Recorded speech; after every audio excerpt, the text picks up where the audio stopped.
agree with Ann's statements on Bill Stevens and the questions that were asked at the end of the chapter. A couple of points that I like that she made was the chart that Bill Stevens used to get their metacognition going and to keep them on track and to let them know which direction they were going. And I know as a first-time teacher, sometimes I need to place a visual thing of where we're going more than what I do.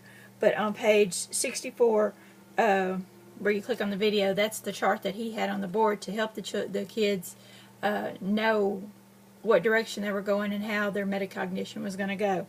Another thing that I like that Ann said was about the peer relationships and the peer learning. And on page 62, it says, the nature of peer relationships in adolescence has been characterized in terms of social status and peer crowds. Social status or levels of acceptance by peers is studied with respect to the same status groups that are identified in middle childhood.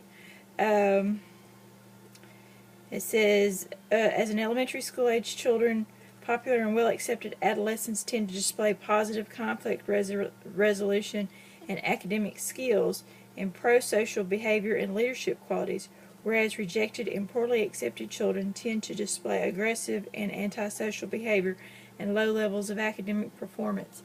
And it is our job as teachers to try and not allow that to happen in our classroom, to have an equal playing field for all students.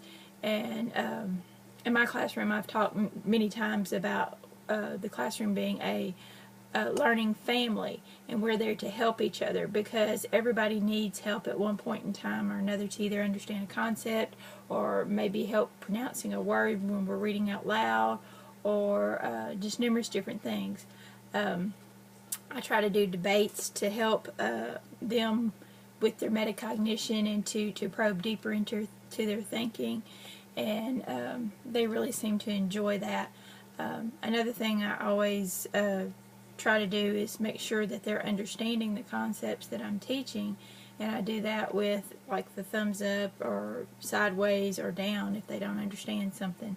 And this also allows the kids to let me know what they're getting and how they're getting it, but it also kind of keeps it anonymous to where the whole class doesn't necessarily know that they're having an issue or something.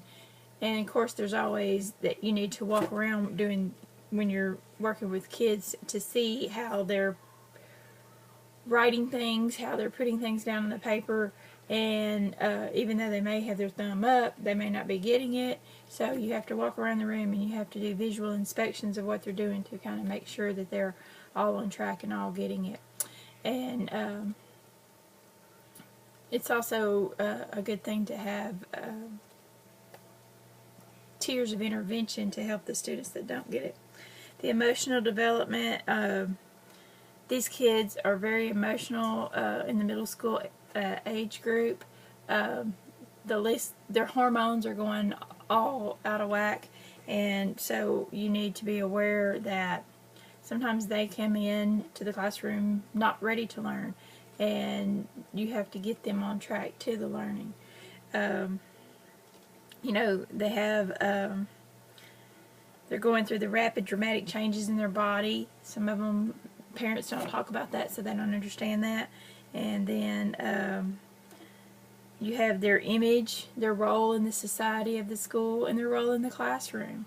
So as teachers, we have to be aware of all of that and try and help them cope with that as best we can.